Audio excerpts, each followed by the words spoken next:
Coming up on Look Today, well, South High's dance marathon sets a new record. I've got details. And Congresswoman Elise Stefanik launches a congressional arts project. And railroad workers go on strike. I've got details. It's all ahead on Look Today.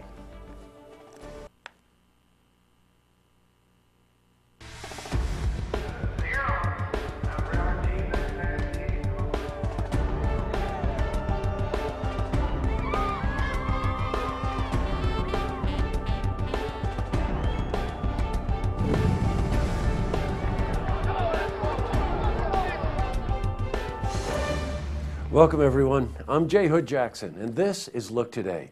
Well, in tonight's program, I sit down with Denny Fillmore and Gary Guilfoyle. They are the co-race directors of the Blue Needs You. That's an 8K run in support of Code Blue Shelters in Saratoga. I also sit down with Rand Condell. Now, he's the president of the Adirondack Folk School, and he's here to talk about school's upcoming events.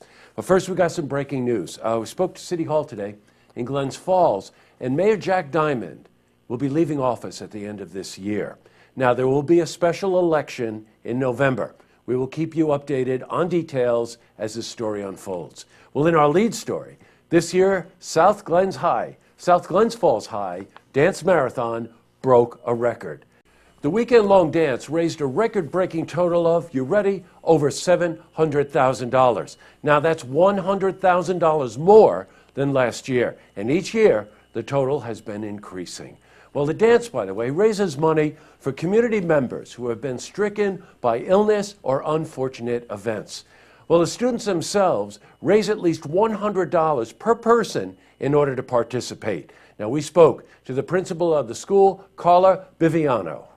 We've been raising money to help other people who are less fortunate, and basically this community works in collaboration with the school, and they give people hope.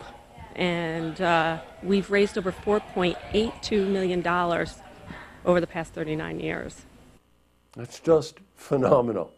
All right, in other news, the Hyde Collection in Glens Falls announced it will undergo renovations. Now, according to the director of the museum, Erin Coe, more exhibition space will be created. The work is in the final phase of what's called the Marquee Project.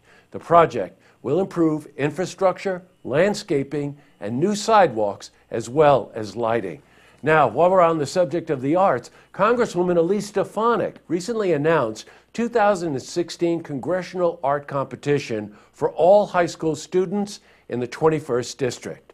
The winner will have their artwork displayed in the U.S. Congress Capitol for a year. Well, switching from news to weather. Today was cloudy, but temperatures were in the low 50s. Now, check this out. We're expecting them to rise throughout the week, getting into the 60s. For a more detailed look at your weather, we're going to head to the Glens Falls Weather Center for a look at your first forecast. And back to the news. Well, I've got an update on the Kaylee Castle murder case. She's that one-year-old girl who died. Her mother, Rachel Ball, who played a role in the child's death, has been sentenced 8 to 11 years in prison.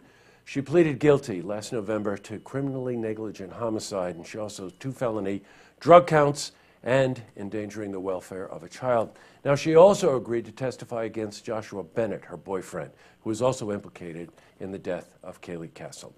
Well, hopefully, this will be the last update on this story. In other news, in a story we're going to be following very closely, railroad workers have gone on strike against Canadian Pacific due to unpaid wages. Now, we spoke to the General Chairman, Dale Bogart, of the union about the ongoing strike. We have initiated a action against the carrier or the company as a result of an ongoing payroll issue where CP has failed to properly pay their employees and accurately pay their employees. We have provisions in our collective agreement that requires them to pay timely and properly if there is a shortage.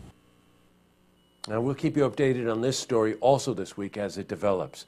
Well, up next, I sit down with Denny Fillmore and Gary Guilfoyle. They are the co-race directors of Blue Needs You 8K Run in support of Code Blue Shelter in Saratoga. Plus, I also sit down with Rand Condell. Now, he's the president of the Adirondack Folk School. He's here to talk about school's upcoming events.